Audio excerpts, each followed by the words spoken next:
ہے جو تاخیر تو بس جرت آغاز میں ہے، ورنہ ہر ایک بلندی حد پرواز میں ہے۔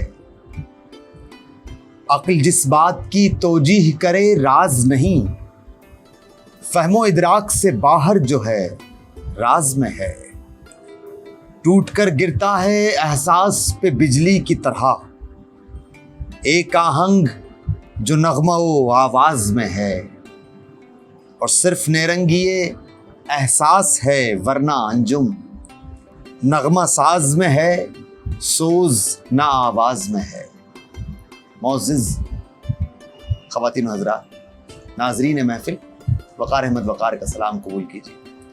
پروگرام شرح ادب کے ساتھ حاضر خدمت ہیں، اور آج پھر میر تقی میر کی ایک اور غزل آپ کے سامنے شرح کے لیے، اور ہمارے ماہر یعنی کہ شاعر پروفیسر ڈاکٹر سید عتیق احمد جیلانی کے سامنے موجود ہے۔ یہ سلسلہ ابھی میر کی غزلوں پر چل رہا ہے کہ ہم ابھی میر کے دائرے سے باہر نہیں نکل سکے، اور ایسا لگتا ہے کہ پوری شاعری کا احاطہ میر کی غزلوں میں ہی ہوا جاتا ہے۔ آج کی غزل، کیا میں بھی پریشانی خاطر سے قرین تھا، آنکھیں تو کہیں تھیں دل غم دیدہ کہیں تھا، پیش خدمت ہے، اور ہم خوش آمدید کہتے ہیں پروفیسر ڈاکٹر سید عتیق احمد جیلانی کو۔ سر بسم اللہ الرحمن الرحیم۔ عزیزان گرامی، نئی غزل پر بات کرنے سے پہلے ایک دل کی بات آپ سے عرض کر دوں کہ یہ شرح ادب کا جو سلسلہ ہے یہ خالصتاً ان حضرات کے لیے ہے جو ادب کے استاد ہیں، ادب کے طالب علم ہیں، یا ادب سے دلچسپی رکھنے والے ہیں، جو ادب کو سمجھنا اور سمجھانا چاہتے ہیں۔ تو ذاتی تجربے کی روشنی میں یہ عرض کرنے کے قابل ہوں کہ کسی بھی متن کی شرح اس وقت تک ممکن نہیں ہے جب تک کہ مطلوبہ متن سے آپ کا دلی تعلق نہ ہو، قلبی تعلق نہ ہو۔ اگر رسمی اور دفتری رشتہ ہے تو متن اپنا آپ بند کر لے گا، اپنے دریچے اور دروازے ہم پر نہیں کھولے گا۔ نئی غزل حسب معمول پہلے اس کی خواندگی کرتے ہیں اور پھر ایک ایک شعر پر بات۔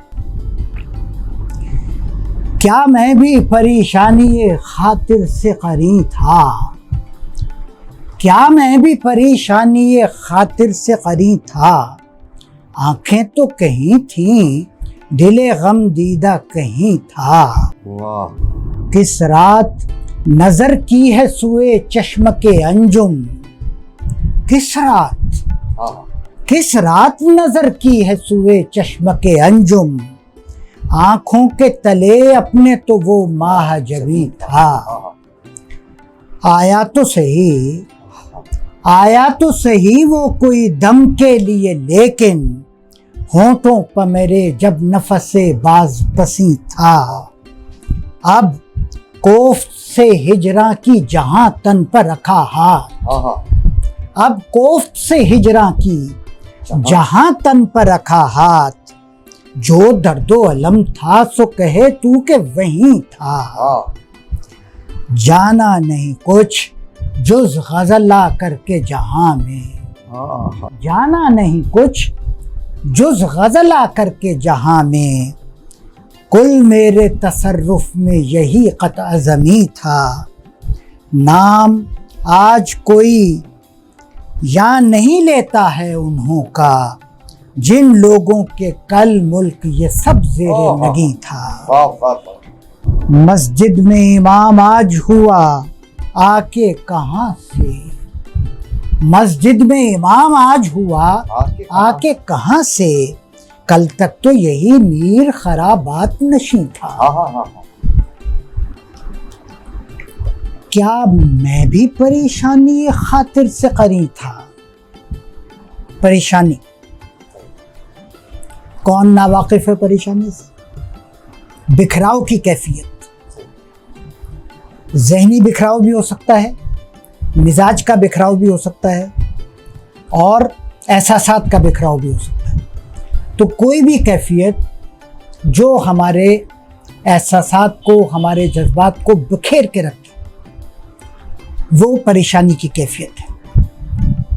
کیا میں بھی پریشانی خاطر سے، خاطر کے ہم شوقین بھی بہت ہیں، خاطر کرنے کے بھی اور خاطر کروانے کے بھی، یعنی مدارات، ٹھیک ہے، لیکن یہ وہ خاطر نہیں ہے۔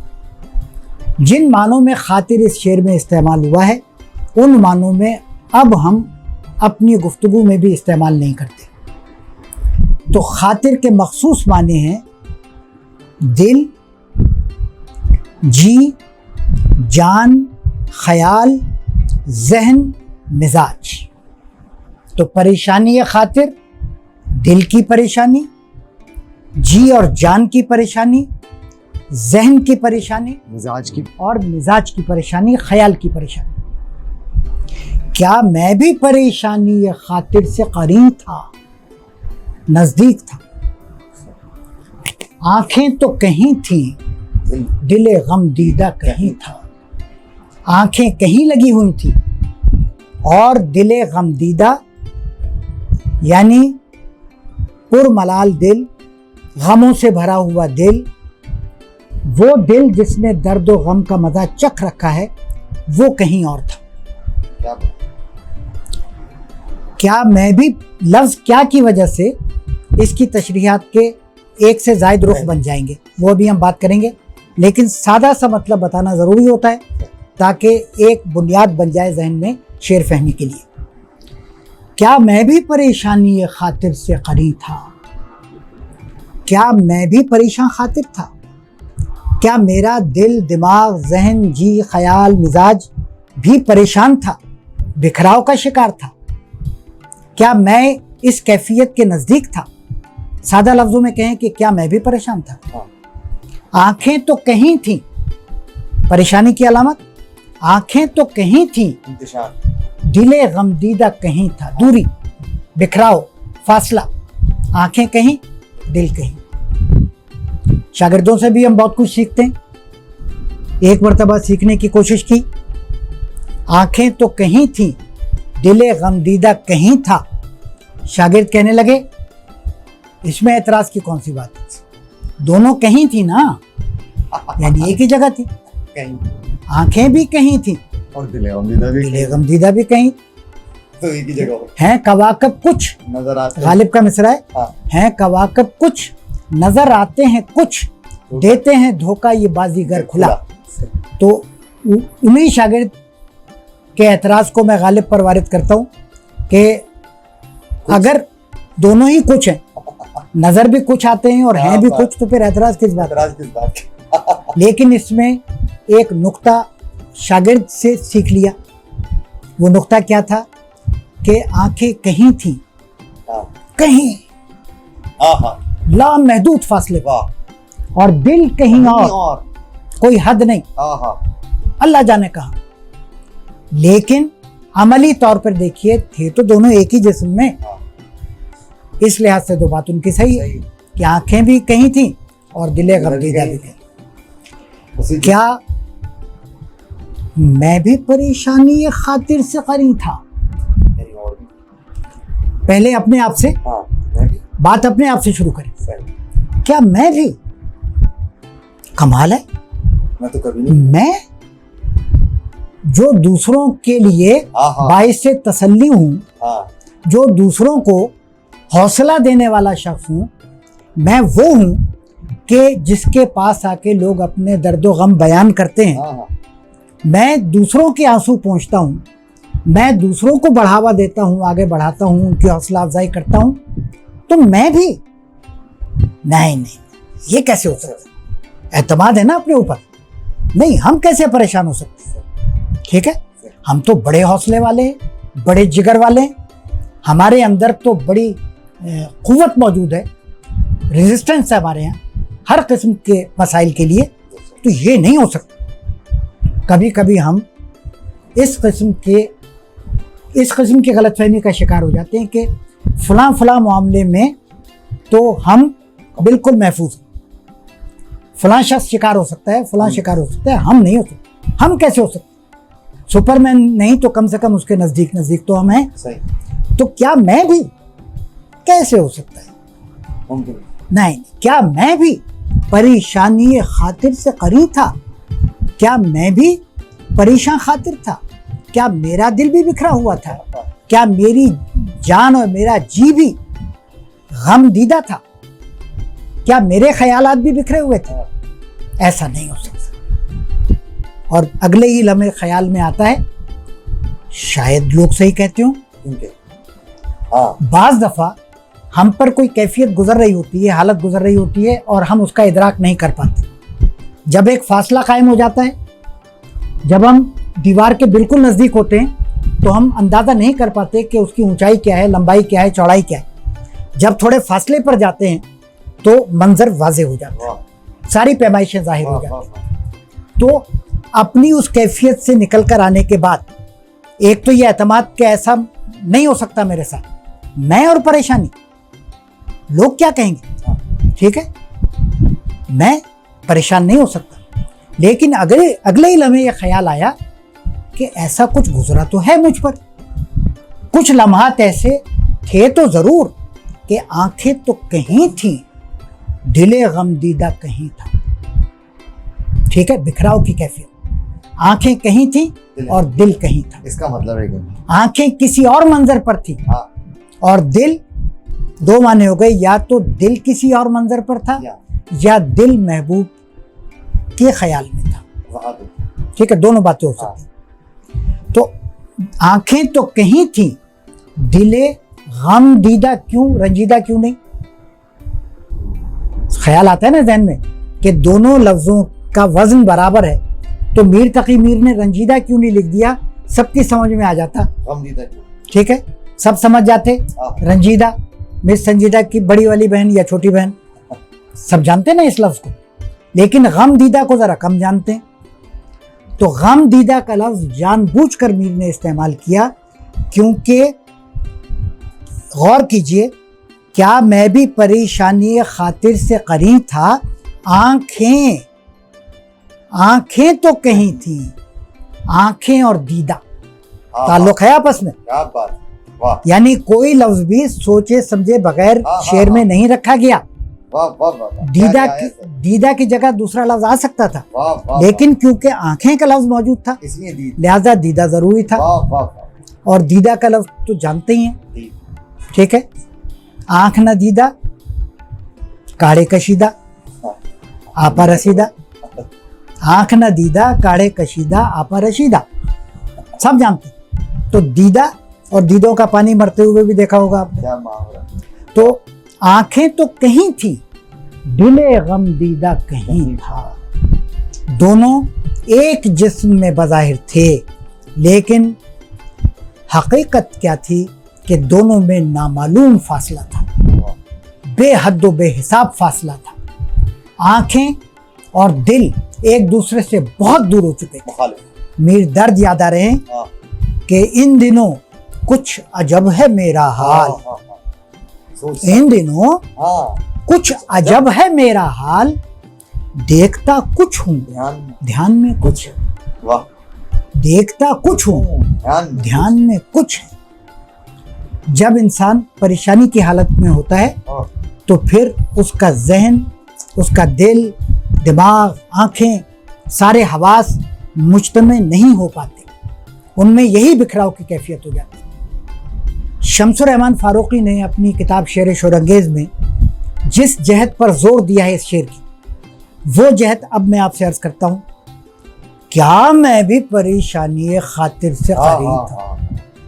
کیا، کیسا، کتنا زیادہ، کیا میں بھی کوئی کیا ہوگا جو میں ہوا. جی، جتنا پریشان میں تھا. پریشان خاطری کا مرقع، پریشان خاطری کی تصویر، پریشان خاطری کی مثال جیسی کہ میں تھا، شاید ہی کوئی ہوا ہوگا اور شاید ہی کوئی ہوگا. کیا میں بھی پریشانی خاطر سے قری تھا؟ دلیل، آنکھیں تو کہیں تھیں، آنکھیں تو کہیں تھیں. کھینچ کے پڑھیے گا. آنکھیں تو کہیں تھیں، دل غم دیدہ کہیں تھا، نامعلوم فاصلہ درمیان میں۔ واہ واہ واہ واہ، اور جب یہ فاصلہ ختم ہوگا، چند لمحوں میں بھی ختم ہو سکتا ہے اور صدیوں میں بھی ختم ہو سکتا ہے، اور ایسا بھی ممکن ہے کہ کبھی ختم نہ ہو۔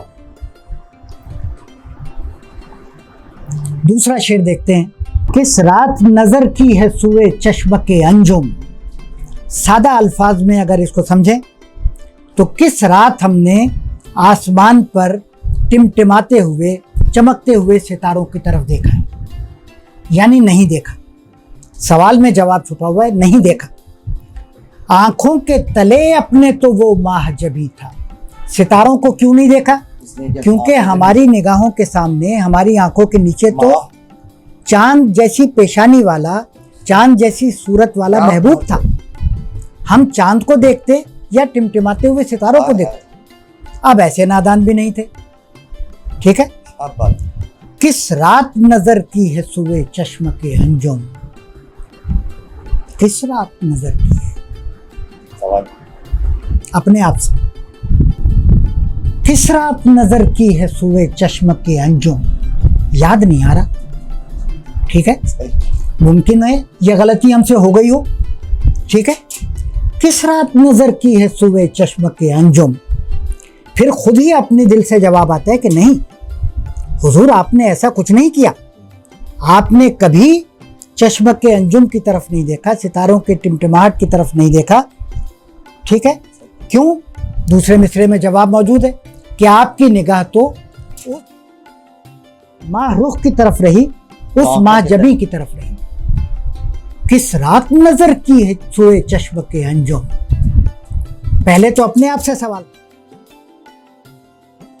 لہجے میں دھیما پن پیدا کر کے، کس رات نظر کی ہے سوئے چشمک انجم، اور پھر وقار صاحب سے یعنی کسی دوست سے کس رات نظر کی ہے، یعنی آپ کو یہ گمان کیسے ہوا کہ میں نے ستاروں کی طرف دیکھا؟ ہم نے کب دیکھا؟ ہاں نہیں ہم نے ایسا نہیں کیا، اور دلیل بھی ہمارے پاس، کیونکہ بالکل کس رات نظر کی ہے سوئے چشمک انجم، دوست نہیں مان رہے تو ذرا لہجے کو سخت کرنا پڑتا، ٹھیک ہے۔ کس رات نظر کی، نہیں مان رہے، پھر بھی اعتراض جڑ رہے، نہیں تم دیکھ رہے تھے ستاروں کی طرف، ہم نے خود دیکھا تھا، ہم نے وہ کیمرے لگا رکھے تھے، ٹھیک ہے۔ تم نے ماہ جبی کی طرف نہیں دیکھا بلکہ تم ستاروں کو دیکھ رہے تھے چوری چھپے، آسمان کی طرف تمہاری نگاہ تھی۔ تو اب آگیا غصہ، کس رات نظر کی ہے سوئے چشمک انجم، مانتے نہیں ہو ہماری بات، کس رات نظر کی؟ دوستو، رفیقو، عزیزو، ناصحو، معترضو، بتاؤ، دلیل دو، جواب دو، ثبوت پیش کرو۔ اگر چوری کی ہے تو مانیں گے، کیوں نہیں مانیں گے، مگر نہیں کی، کیسے کرتے؟ کر بھی نہیں سکتے تھے۔ آنکھوں کے تلے اپنے تو وہ ماہ جبی تھا، اس ماہ جبی کو چھوڑ کر، اس چاند کی ٹھنڈی روشنی کو چھوڑ کر ان ٹمٹماتے ہوئے ستاروں کو دیکھتے۔ کیا تم واقف نہیں ہمارے معیار نظر سے؟ کیا بات، ہم نے کبھی کمتر پر سودا کیا ہے؟ ہم نے کبھی ہلکی چیز پہ ہاتھ رکھا ہے؟ ستاروں کی چشمک کی طرف دیکھتے ہم، وہ چھوٹی چھوٹی آنکھیں، چشمک چھوٹی آنکھ، وہ چھوٹی چھوٹی آنکھوں کو دیکھتے اس چمکدار پیشانی کو چھوڑ کر، یہ کیسے ہو سکتا تھا؟ ہم ایک معیار رکھنے والے، ہم حسن کا ایک اندازہ رکھنے والے، کیا بات ہے، ہم سے یہ کیسے ممکن تھا؟ اعتماد کے لیے سوال ہی پیدا نہیں ہوتا۔ کس رات نظر کی ہے سوئے چشمک انجم، ان چھوٹی چھوٹی آنکھوں کی طرف ہم نے نہیں دیکھا، ان نگاہ باز آنکھوں کی طرف ہم نے نہیں دیکھا۔ نگاہ باز کیوں؟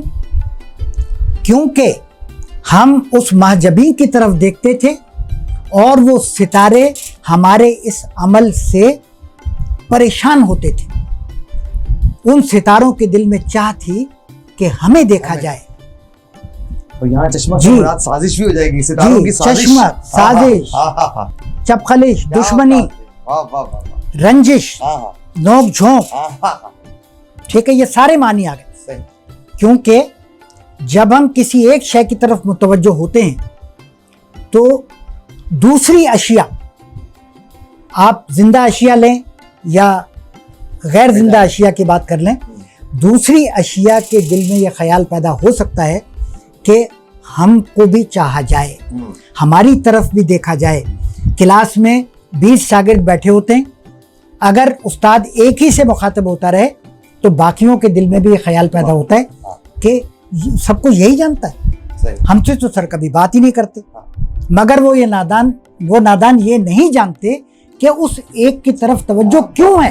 آنکھوں کے تلے اپنے ماں جی نہیں، دیکھو تو صحیح، ٹھیک ہے، دشمنی پالتے ہو، چشمکے کرتے ہو، نگاہ بازیاں کرتے ہو، تانا زنی کرتے ہو، ٹھیک ہے، دوست ہو، ناصح ہو، معترض ہو، محتسب ہو، سب کو لپیٹ لیا ان ستاروں کے ساتھ، ٹھیک ہے۔ اعتراض کرنے تو آ گئے، تانا زنی تو کرنے آ گئے، یہ نہ دیکھا کہ صورتحال کیا ہے، یہ نہ دیکھا کہ اس کی آنکھوں تلے کیا ہے، زیر نظر کیا ہے، زیر نظر کیا ہے۔ اگر دیکھ لیتے کبھی اعتراض نہ کرتے تو خود بھی اسی قافلے میں شامل ہو، خود بھی اس چشمک کا شکار نہ ہوتے۔ کس رات نظر کی ہے سوئے چشمک انجم، آنکھوں کے تلے اپنے تو وہ ماہ جبیں تھا۔ آیا تو صحیح، آیا تو صحیح وہ کوئی دم کے لیے، لیکن آیا تو صحیح، آیا تو صحیح۔ جب ہم رعایت دینا چاہتے ہیں نا کسی کو، چلو ہاں آیا تو صحیح۔ ہمارے ایک کلاس فیلو تھے اور وہ 5-6 مہینے سے نہیں آ رہے تھے کلاس میں، اور گھر پہ ان کے رقعے بھیجے اور دوستوں کو بھیجا، پین کو بھیجا، بڑی منت سماجت کر کے لایا گیا ان کو کھینچ تان کے۔ تو ہماری ایک میڈم تھی، اللہ غریق رحمت کرے، تو انہوں نے چیئرمین صاحب سے کہا اے چھوڑو ڈانٹنا مت، آیا تو صحیح، آ تو گیا، ٹھیک ہے۔ جب ہم کسی کو رعایت دینا چاہتے ہیں تو یہ لہجہ ہوتا ہے ہمارا، آیا تو صحیح وہ کوئی دم کے لیے، لیکن یہ لیکن بہت بڑا ہے، یہ سوال ٹھیک ہے۔ وہ آنے پر آمادہ نہیں تھا، تیار نہیں تھا، اس کا کوئی ارادہ نہیں تھا، لیکن آ گیا، چلو خیر ہے، اس کا آنا غنیمت۔ اب کچھ کہنا مناسب نہیں ہے، مگر نہ کہتے ہوئے بھی لیکن کے بعد بہت کچھ کہہ گئے۔ ہونٹوں پر میرے جب نفس باز پسی تھا، ہونٹوں پر میرے جب نفس کہتے ہیں سانس کو، دم کو، اور باز پسی واپس ہو جانے والا، پلٹ جانے والا، دم آخری، دم نظر، مرتے وقت جو سانس پلٹتا ہے، جو آخری سانس کہلاتا ہے، ٹھیک ہے، تو وہ ہے نفس باز پسی۔ آیا تو صحیح وہ کوئی دم کے لیے، لیکن آسان الفاظ میں ٹھیک ہے، آ تو گیا، کوئی دم کے لیے آیا، کچھ لمحات کے لیے آیا، کچھ دیر کے لیے آیا، لیکن کب آیا؟ نفس باز پسی کے بعد، دم آخر، جی، لائے اس بت کو التجا کر کے، کفر ٹوٹا خدا خدا کر کے، لے تو آئے، لیکن جب ہم ہی دنیا سے جا رہے ہیں تو اب اس کے آنے کا فائدہ۔ ہونٹوں پر میرے جب نفس باز پسی تھا، جب میرے ہونٹوں پر آخری سانسیں تھیں، کوئی دم کے لیے، لیکن آیا تو صحیح وہ کوئی دم کے لیے، لیکن دم، ایک تو وہ دم ہوتا ہے ہمت والا، ایک دم ہے سانس، دم۔ اگلے مصرے میں لفظ آ رہا ہے نفس، نفس کے معنی بھی ہیں سانس، تو اس کی رعایت سے کوئی دم کے لیے، کوئی دم سے اشارہ، اچھا کوئی دم یعنی کچھ سانسوں کے لیے، کچھ سیکنڈ کے لیے، یعنی وہ آخری چند سانسیں، آخری چند سیکنڈ، ان کے لیے۔ اب کوفت سے ہجراں کی جہاں تن پر رکھا ہاتھ، اب کوفت سے ہجراں کی جہاں تن پر رکھا ہاتھ، جو درد و علم تھا سو کہے تو کہ وہیں تھا۔ پہلے مصرے میں کوفت کا لفظ محسوس تو آپ نے بہت کی ہوگی، ممکن ہے مطلب بھی جانتے ہو، یقیناً جانتے ہوں گے۔ کوفت صدمہ بھی ہے اور کوئی معمولی چھوٹی یا بڑی تکلیف بھی ہے، رنج بھی ہے، کوفت کی کیفیت، بے کیفی سے۔ اب کوفت سے ہجراں کی، ہجراں حالت ہجر دوری، فراق، اب کوفت سے ہجراں کی جہاں تن پر رکھا ہاتھ، جو درد و علم تھا، درد و علم، ابھی ہم بات کریں گے کہ درد کیا ہے اور علم کیا ہے، کیونکہ کوئی بھی دو لفظ ہمیشہ یکساں معنی نہیں دیتے۔ جو درد و علم تھا سو کہے تو کہ وہیں تھا، اب کوفت سے ہجراں کی، سادہ الفاظ، محبوب سے دوری، مطلوب سے دوری کی حالت نے ہمیں جو صدمہ پہنچایا، جو رنج پہنچایا، اس کی وجہ سے دل میں جو کیفیت پیدا ہوئی، تو اس کیفیت کا نتیجہ یہ ہے کہ پورا جسم ایک پھوڑا بن چکا ہے۔ جہاں بھی ہاتھ رکھیں ایسا معلوم ہوتا ہے کہ سارا درد سمٹ کر وہیں جمع ہو گیا۔ اب کوفت سے ہجراں کی، لفظ اب بھی بیکار نہیں، اب پہلے نہیں تھا، یعنی یہ کیفیت تازہ ہے، نہیں ہمیشہ سے ایسی کیفیت نہیں۔ اب کوفت سے ہجراں کی، یعنی جب تک ہجر واقع نہیں ہوا تھا، حالت ہجر میں نہیں تھے ہم، تب تک یہ کیفیت نہیں تھی۔ اب کوفت سے ہجراں کی جہاں تن پر رکھا ہاتھ، لفظ جہاں کیوں خاص ہے؟